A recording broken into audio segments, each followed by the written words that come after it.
Hi guys, it's Rike here and welcome to another video. If you're new here, my name is Rike and I review a lot of Activewear. So if you're into that kind of stuff, you should keep watching because today we'll do a little chatty video and you'll be able to get to know me a little bit better, hear some of my life updates, and I will also do a little bit of a Q&A in the end of this chatty video. And I hope, this is not going to be too long because I just want to update you a little bit about what's going on and about changes that are coming. Because I don't know if you watched my other chatty videos this year, or last year or the year before or whatever, but like last year I did defend my PhD in biotech, and then I lived in Gothenburg in Sweden. And after that I was like, okay, you know what, I need to find a job. And I specifically took the end of the year off though to not work, but I was looking for jobs, and I did get a job offer in Finland and in the Helsinki area. So this is where I currently am. And me and my partner both had decided, we want to change from Sweden and do something else. So we both were like, okay, let's do Finland, let's do this. But unfortunately, my partner has not been super happy here, and so we've decided we should go and try somewhere else. So currently I am still in Finland for another, not really that many weeks anymore. And the next stop after this is going to be Denmark. So I'm just staying in the Nordics because honestly, work-life balance in the Nordics is pretty sweet. And we'll be going to Copenhagen. So another like big metropolis, basically big city. And Copenhagen is also a little bit more central in Europe because Finland is quite, isolated from the rest of Europe, I would say.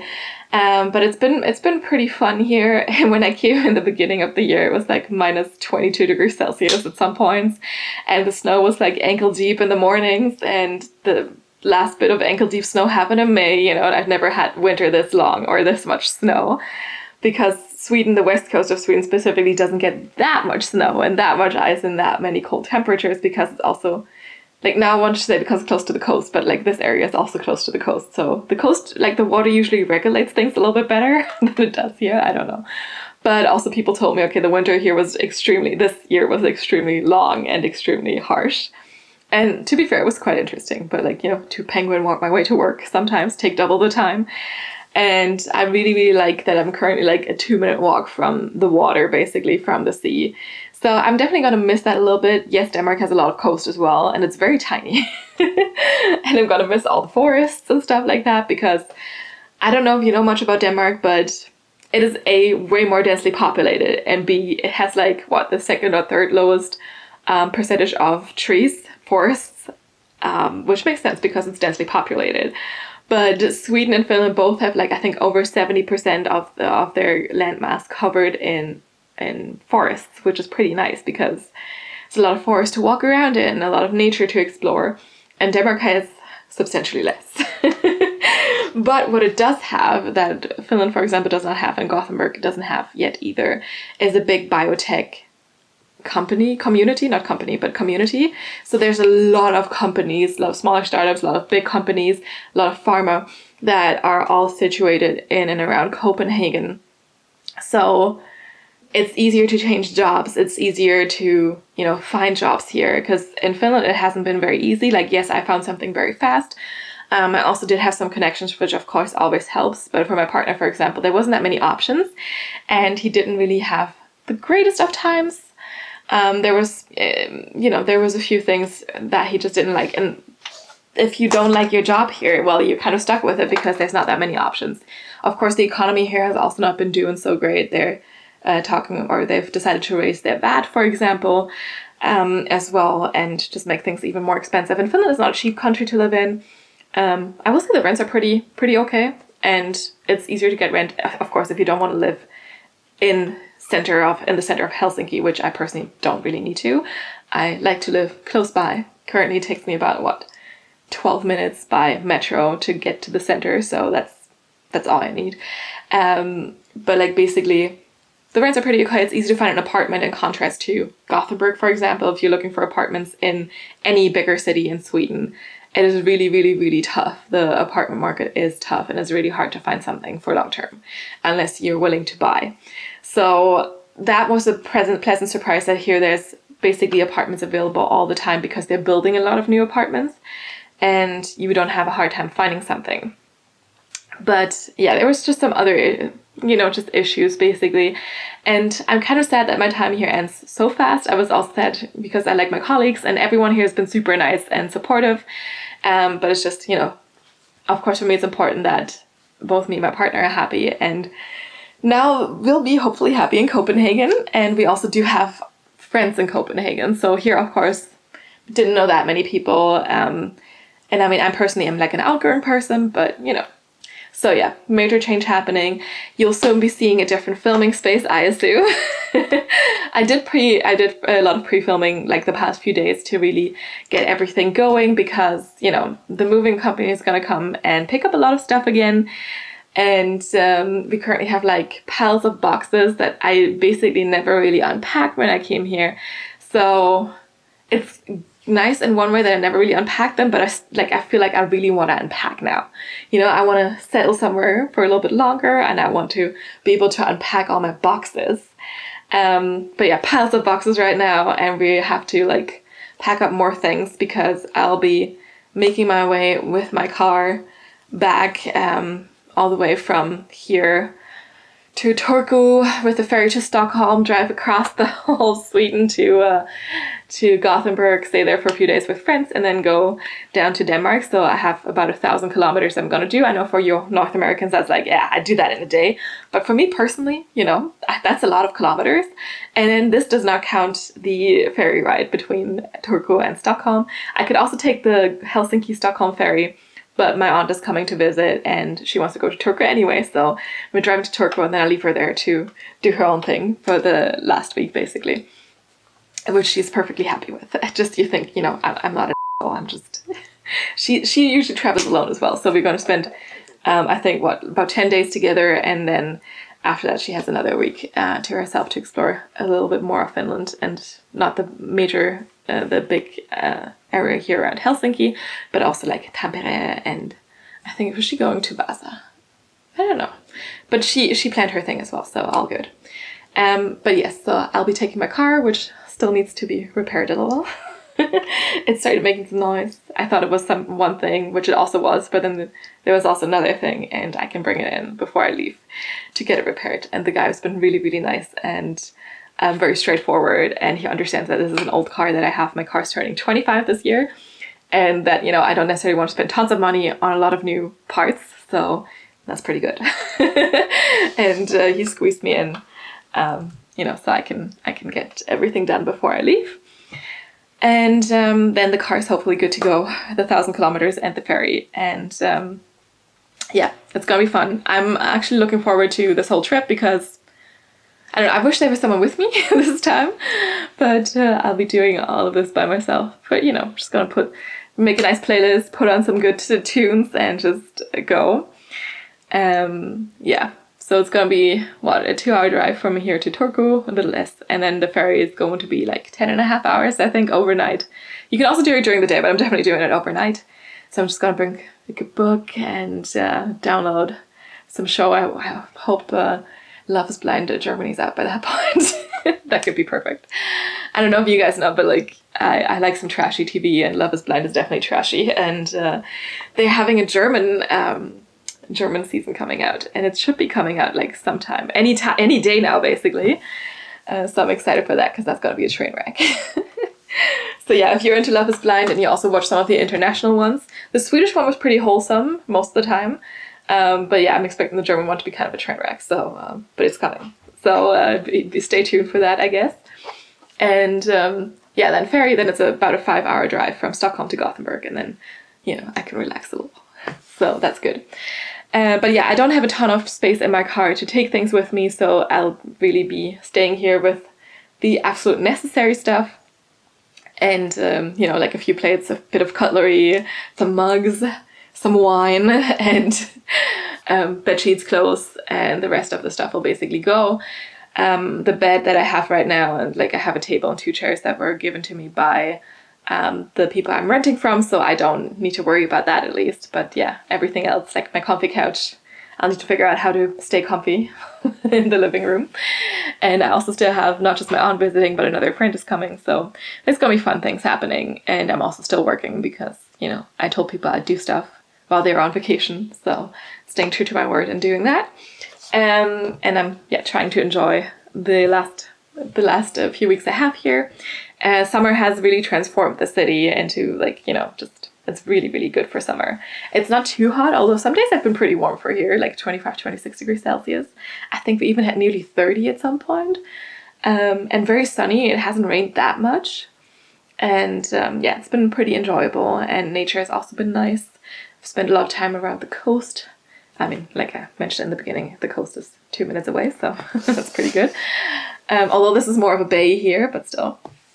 And also my siblings visiting and stuff, so that's pretty nice.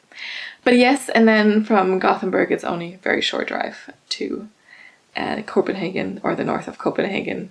We're also going to take like a short little ferry on the way, because there's this big bridge, but the bridge is very expensive. And since we have to go north of the city anyway, the ferry is going to be a better option. But yes, so the filming stuff, equipment will of course come with me, and I will continue filming in the new location. I'll need to see how to set things up there. So obviously, you know, I will let you know in the videos when the new location is in video, basically, because then it's always good to hear your guys' feedback and see what needs to be improved, because I know that in the beginning when I started here, it sounded a little echoey and stuff like that. So it's always good to hear your feedback at that point then. But like I said, I pre-filmed a few videos, so hopefully, you know, they'll last me for until after the move. And then, I can continue filming. But yes, let me know what your thoughts are on this. Like, what do you think about Denmark? Have you ever been to Denmark? You know, I mean, I have. And the Danish language is a little challenging, I will say that, to listen to.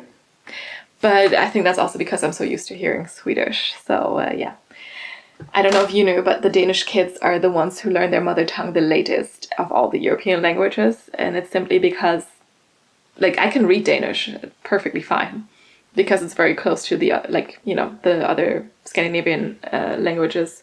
So Norwegian and Swedish and Danish are pretty close in writing, but the pronunciation in Danish is very, very weird and difficult, because they do just skip entire syllables and just speak like they have a hot potato in their mouth. So that's Danish. We'll see how that goes. And of course, I also do have a new job lined up in Copenhagen. So I'll be starting that soonish as well. Still science, still biotech, and it's gonna be exciting still, you know, something new, getting to know more people. And one thing I've already learned about Copenhagen, or Denmark in general, is their lunches are, like, the work lunches you can get in the canteens are so cheap. It's ridiculous. Because Denmark is not a cheap country either, but the lunches there, they're subsidized, they're good and they're really cheap. So looking forward to that. But anyway, so this is the major update I want to give you, in case, you know, you're wondering, like, why does the filming background change again? Like, what's happening? Yes, soon I'll be coming to you from Denmark, and let me know, you know, your thoughts on this. I don't know. I mean, it's happening anyway. But yeah, I was thinking also I had got some Q&A questions recently, so I just have these as a screenshot saved here. And I guess I'll just go through these. Now, of course, always, if you have any questions for me, also of the Q&A type, just drop comments down below and I will answer them in a future video, because I sometimes like to, you know, just chat with you a little bit. And I know some of you also like to watch those videos. I know, like, you know, it's more informative if I try on clothes for you, which is also my major aim with this channel, of course, but maybe sometimes it's nice to also chat and get to know the person behind, you know, the legging addict. So these questions, I'm just going to go through them. So the first question was, what changes would you like to see in the activewear industry overall and the way products are manufactured and shipped moving forward? Which I think is a very important question, an interesting question. Because, of course, a lot of activewear is, like, manufactured in China, in hopefully not sweatshops, but who knows. Some of the materials are really cheap, and yet products are, like, marketed as, like, high quality and can be really expensive. But then, of course, you also have brands like CRZ Yoga or Colorful Koala, who actually, like, sell stuff at a cheaper price, or all these Amazon brands as well. And honestly, And in the activewear industry, I think it would be nicer to see products that are definitely manufactured in good working conditions, materials that are sourced from sustainable fabrics, recycled fabrics, that kind of stuff. I think we need to see way more of this. There's so much plastic going around in this world that can be recycled and that needs to be recycled in order to, you know, get rid of that waste, or just having more organic cotton. And overall, I think that would be a good step. And of course, that means maybe that some pieces have to get more expensive, but I also think maybe raising the prices for activewear wouldn't be such a bad step, because I feel like there's so much spending on clothes in general because they're so cheap. And then you just, you know, and all these new collections coming out, like Buff Bunny collection does as well. And a lot of other activewear brands do as well. It's like new collection, new collection, new collection, new collection. And you get this FOMO, right? Because there's always these new pieces and, you know, they're only available for a limited amount of time. So you're like, oh, I need this, I need this, I need this. And then how many items do you actually wear after? Did you just buy it because you thought you might be getting some FOMO? Right? So I feel like we also need to kind of change that a little bit, maybe have products that, you know, you definitely have in stock. And I know that Buff Bunny collection, for example, is trying to have like a lot of their basic colors in stock, but I'm not interested in that. I want them to have more of the colors in stock. And I think we need to step away from this like constant like launch-based stuff happening, basically. But I also don't like how Popflex Active does it, for example, where every week they're like, oh, we have some new tees. Oh, we have a new sports bra. Next week it's a pair of shorts. The week after it's a new active dress. That's also not, you know, really sustainable. And of course, like if you don't have constantly new things, like not as many people will check out your website. Like I totally get that you kind of have to drive the consumers to buy more things, but we don't necessarily all need to buy more things, right? So that's how that is. So we kind of need to step away from that, like this constant like consuming and constant buying. And I'm also aware of the fact that, you know, I don't really help that too much. And I'm also kind of a victim of the constant consumerism. But I think it's, you know, first step is to reflect on this and then to start thinking about how I can change it for myself and how, you know, we can change it for the whole industry. But of course we can't change anything, but yeah.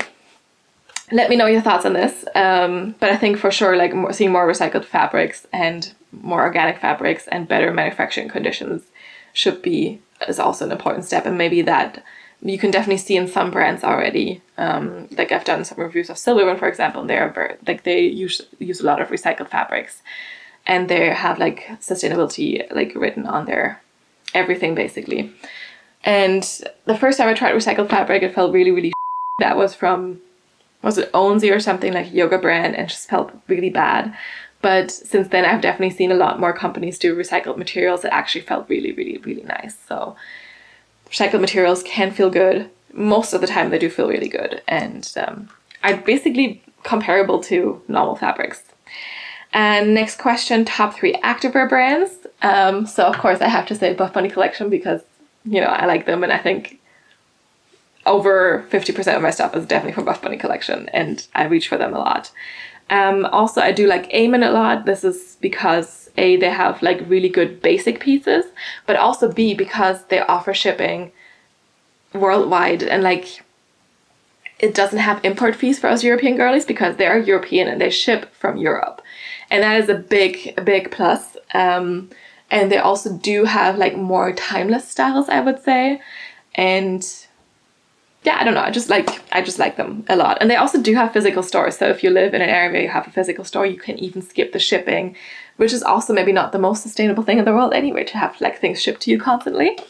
So that is pretty sweet. And all the people I've met from that brand, like they're super nice. So no complaints there. And then maybe that's the problem now. What is my third popular or third favorite activewear brand? So if I just checked my closet just before I started this video to check what pieces I packed for when I knew I couldn't unpack or I couldn't take everything with me at first when I moved here to Finland. And I have a lot of, well, not a lot, but I have some Petula.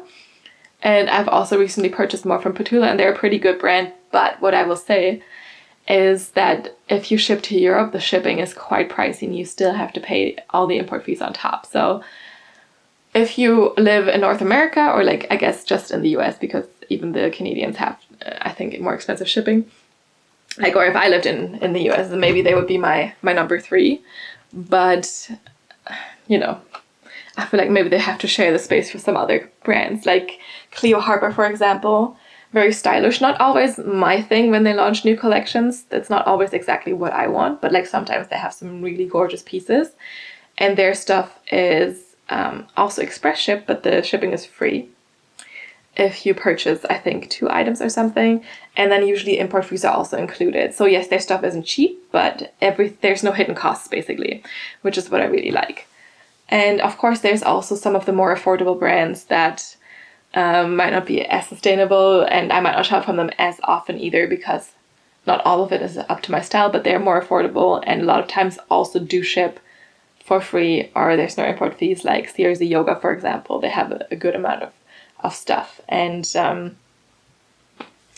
yeah, so there, for number 3, I can't really, like my top 2 I'm very clear on, but the rest I'm not too sure about. Right now, at least.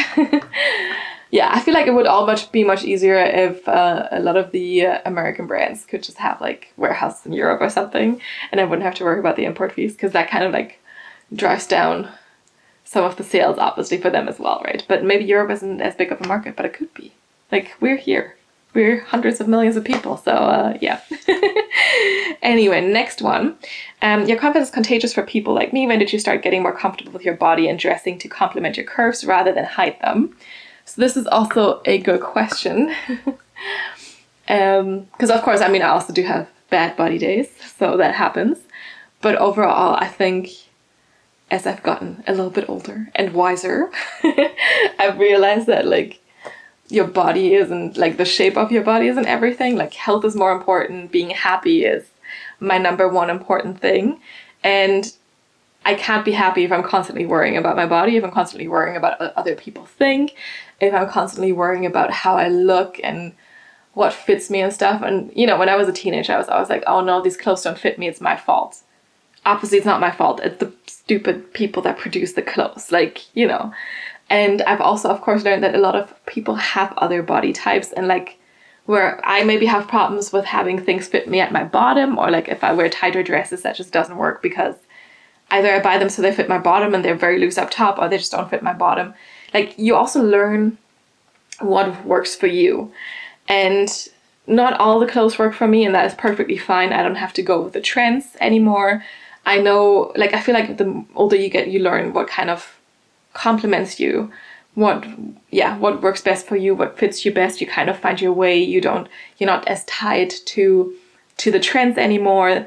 And I mean, to be fair, even when I was younger, I didn't give too many F's about what some people thought and like what the trends were. I had like my own kind of style, and you know, maybe it was a little bit more colorful, it was a little bit more different. But like, I didn't really care what people said too much. It was more like, you know, my head sometimes, of course, made up things like, oh, you're not skinny enough, blah, blah, blah, all these things. And that, of course, happens, you know. But I also think it's, just getting older has helped a little bit, and knowing what compliments mean. Of course, also knowing that, I know when I talk to some girls in the gym, where I'm like, oh my God, I'm so like envious of like how their body looks, but then they tell me like, oh, I wish I had like your curves or something. And then you start thinking about like, oh, okay, so other people actually, you know, admire this type of body. When of course you always want what other people have, and you don't think about how like maybe what you have is also something that is desirable by other people. And like just talking with people about this, being open about like also your struggles, I think is really, really, really helpful. And not caring too much what other people think. Just care about that you are happy, basically. And like I said, like the way your body looks isn't everything. Health is important, of course. Just having good times with your friends, having a good time, having a good meal, these things. And I mean, I've seen close up one of my, someone I know struggles with anorexia a lot, for example. And that really puts things into perspective, like how terrible these things can be, really, and how we really need to stop focusing less on our bodies.